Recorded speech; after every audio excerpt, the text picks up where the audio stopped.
খুশিতে নাই বুঝি ভবে আর কেউ আদরের বউ হায় সোহাগী বউ আরে ও লক্ষ্মী বউ নববধূ আসিতে দিশাহারা খুশিতে নববধূ আসিতে দিশাহারা খুশিতে নাই বুঝি ভবে আর কেউ আদরের বউ হায় সোহাগী বউ আরে ও লক্ষ্মী বউ হায় আদরের বউ আরে ও লক্ষ্মী বউ। মাশাআল্লাহ বিয়ের কাজটা সাইরা ফেললাম। আসসালামু আলাইকুম।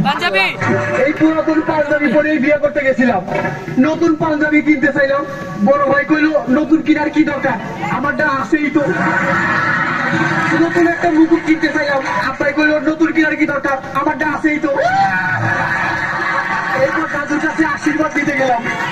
আগে যেমন গোলা ভরা গরু আছিল, গোলা ভরা ধান আছিল, পুকুর ভরা মাছ আছিল, আমার দাদুরও তেমনি বাড়ি ভরা বউ আছিল।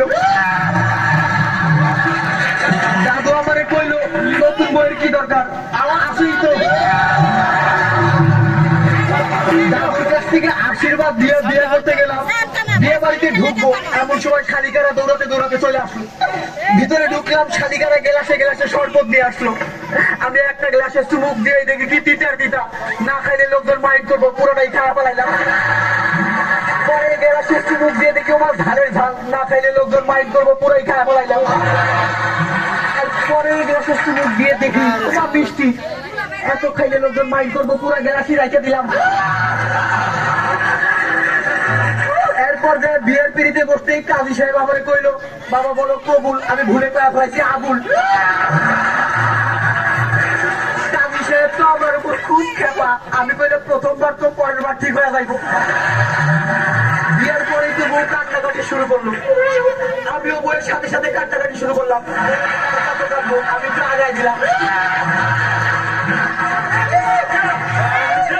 শ্বশুর আব্বার উপহার হিসেবে আমার একটা লুঙ্গি দিছিল, জিন্সের লুঙ্গি।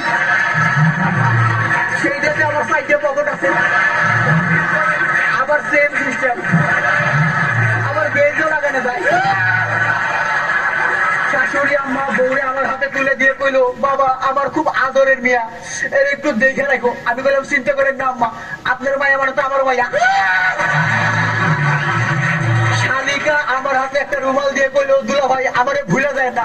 আমি কইলাম আমার বউরে ভুলতে পারি কিন্তু তোমারে। এই কথা শোনার পর বউ আমার উপর খুব রাগ করলো, সারা রাস্তা কথা কয় নাই। বাসর ঘরে ঢুকে তো দরজা আটকায় দিলাম। বউ এসে আমার পায়ে হাত দিয়ে সালাম করলো। আমি ভাবলাম আমারও একটা দায়িত্ব আছে, আমিও পায়ে হাত দিয়ে সালাম করলাম।